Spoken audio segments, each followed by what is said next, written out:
शायद ही कोई ऐसा होगा जिसके पास मोबाइल फोन ना हो। अपनों से बातें करने का आज का जो दौर है, आज का ये जो साधन है, ये सबसे अच्छा साधन है। लेकिन यही साधन कभी कभी आपको एक ऐसे जाल में फंसा सकता है जिसकी संभवतः कभी आपने कल्पना ना की हो।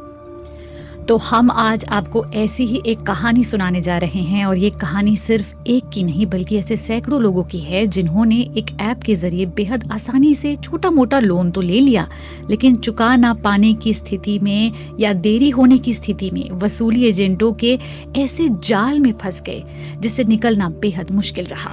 जाल में फंसने के बाद बेइज्जत करना, बदसलूकी करना, फोटो में छेड़छाड़ करके उसकी मोर फोटो, नग्न फोटो वायरल करना इन वसूली एजेंटों के हथियार हैं।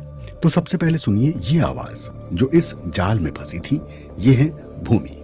ऑफिस में मैं थी एक्चुअली, एक कलीग अकाउंटेंट है, उन्होंने मुझे बुलाया, बोलते भूमि जरा कैबिन में आना तुम। तो बोल रहे ये मुझे व्हाट्सएप पे आया। उन्होंने जैसे वो फोटोग्राफ्स मुझे दिखाया, मैं फ्रैक्शन ऑफ सेकंड के लिए ब्लैकआउट हो गई। आसान लोन का कोई एक बंदा ने उसको मैसेज भेजा था जिसमें मुझे टोटली नूड नेकेड दिखाकर, मतलब it was a morph photograph था। जो लोग मेरे डैड को पहचानते थे सारे के सारे, उनको तक वो फोटोग्राफ्स गए। मेरी बेबी को कॉल किया, मेरी डॉटर को अब्यूज़ किया, उसको मेरे नूड फोटोग्राफ्स भेजे, मेरे सारे कॉन्टैक्ट्स को भेजे। मैंने कोशिश ज़रूर किया मरने के लिए, हिम्मत नहीं पड़ी क्योंकि मेरी बच्ची है। मैं गई तो मेरी बच्ची का क्या होगा। ये भूमि की आवाज है। ये एक ऐसा स्कैम है जिसमें शर्म और ब्लैकमेलिंग के जरिए मुनाफा कमाया जा रहा है और लोगों की जिंदगी तबाह की जा रही है। भूमि दुनिया भर में चल रही एक ऐसी धोखाधड़ी का शिकार हो चुकी है जिसकी जड़ें कम से कम 14 देशों में फैली हुई हैं। ऐसे बहुत सारे ऐप हैं जो बिना किसी जांच के चंद मिनटों में लोन देने का दावा करते हैं। हालांकि सभी ऐप ब्लैकमेलिंग नहीं करते हैं, लेकिन कुछ ऐसे हैं जो जिन्हें डाउनलोड किया जाए तो वो आपकी निजी जानकारियों का इस्तेमाल जबरन वसूली के लिए कर सकते हैं।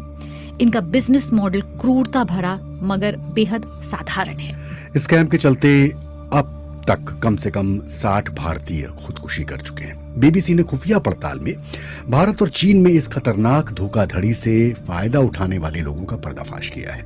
बीबीसी आई के लिए ये पड़ताल की है पूनम अग्रवाल ने अपनी अंडरकवर टीम के साथ। रॉनी भी इसमें शामिल है। तो पूनम, सबसे पहले यही बताइए कि इस स्कैम का पर्दाफाश करने की जरूरत क्यों थी? जहाँ तक लोन ऐप स्कैम की बात है, उसके पर रिपोर्टिंग तो 2020 से शुरू हो चुकी थी और उस समय बिट्स एंड पीसेस में पूरे इंडिया में ही कहीं ना कहीं रिपोर्ट आ रही थी। लेकिन जब इस पर मेरी बातचीत एक दो साइबर स्कैम एक्सपर्ट से हुई जिन्हें मैं जानती हूँ, उन्होंने कुछ इसके बारे में ट्वीट भी किया था, तब मुझे लगा कि इसकी ग्रेविटी कुछ ज़्यादा लग रही है। फिर उसके बाद जब मैंने बात करना शुरू किया उनसे एंड समझने की कोशिश की कि आखिर ये क्या हो रहा है, तो पूरी बात जब उन्होंने समझाई तब समझ आया कि ये एक ऐसा मैटर है जिसका लिंक चाइना तक तो जा ही रहा है। वो स्कैम तो है ही, लेकिन इसमें कितने लोग इफेक्टेड हैं, कितने सारे लोगों के साथ ये हैरेसमेंट हो रहा है और कुछ ही पैसों के लिए लोग अपनी जान भी ले रहे हैं। सो जब हमें इसकी ग्रेविटी के बारे में पता चला तब हमें फील हुआ कि नहीं, ये स्टोरी बोलना ज़रूरी है। दो कारणों से, एक तो स्कैम को एक्सपोज करना और दूसरा पब्लिक अवेयरनेस कि आप इस तरह के ट्रैप में फंस सकते हो और वो भी चंद रुपए के लिए। तो ये ट्रैप कैसे होता है शुरू, रॉनी? आपके फ़ोन में एक मैसेज आता है कि आपका लोन अप्रूव कर दिया गया है। आप उसमें क्लिक करते हैं। उसके बाद आप लोन ले या ना लें, जब भी आप इन ऐप्स को डाउनलोड करते हैं अपने फ़ोन में और जब आप साइन इन करने के लिए अपना ईमेल आईडी एक्सेट्रा पासवर्ड जो भी है जब डालते हैं, तो वो आपसे एक्सेस मांगता है। आपके कॉन्टैक्ट बुक, आपके मैसेजेस, आपके फ़ोन गैलरी, व्हाट्सएप, कैमरा। मतलब ये है कहने का कि आपने क्लिक किया, एक्सेप्ट किया, स्वीकार किया और आपने अपना सारा जो जानकारी थी वो उनके हाथ में मुहैया करा दी। जैसे आपने अपनी मदर का नाम माँ करके सेव किया है, एग्जैक्टली उनको वैसे ही मिलेगा माँ और ये नंबर। तो उनको ये भी पता चल जाता है कि कौन आपका दोस्त, कौन आपका रिलेटिव्स है। तो अब क्या होता है कि जैसे आपके पास पैसे आ गए, हैरेसमेंट का सिलसिला कब शुरू होता है? ड्यू डेट के बाद।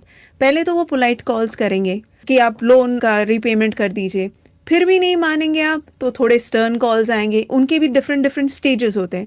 एक केस है जो हमारी भूमि के साथ हुआ, उनका मॉर्फ फोटो एक पॉर्न इमेज के साथ लगाकर उनके सारे कॉन्टैक्ट्स को शेयर कर दिया। तो ये क्या है, एम्बैरेसमेंट, एक शेम, एक शर्म, जो मेंटल हैरेसमेंट शुरू हो जाता है। तब इंसान को लगता है कि ये आखिर में कहाँ फंस गया हूँ। पूनम, वो पहली कड़ी कौन सी थी इस इन्वेस्टिगेशन की?